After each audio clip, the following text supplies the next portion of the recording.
আগামী 18ই মে পূর্ব লন্ডনের প্রাণকেন্দ্র মাইল এন্ড স্টেডিয়ামে হতে চলেছে যুক্তরাজ্যের বাঙালি কমিউনিটির সবচেয়ে বড় সাংস্কৃতিক আয়োজন বৈশাখী মেলা।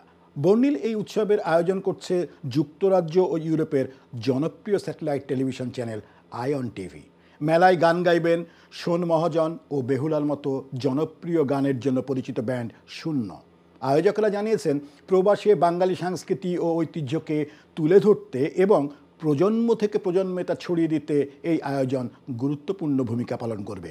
এবারের বৈশাখী মেলায় থাকবে বাঙালি শিল্পীদের পরিবেশনা, দেশীয় খাবার, হস্তশিল্প, ফ্যাশন ও নানা ধরনের স্টল। উৎসবমুখর পরিবেশে বৈশাখী মেলা হয়ে উঠবে লন্ডনের বাঙালিদের মিলন মেলা, রঙে সুরে ও প্রাণ ঐতিহ্যে গড়া একটি বিরল দিন।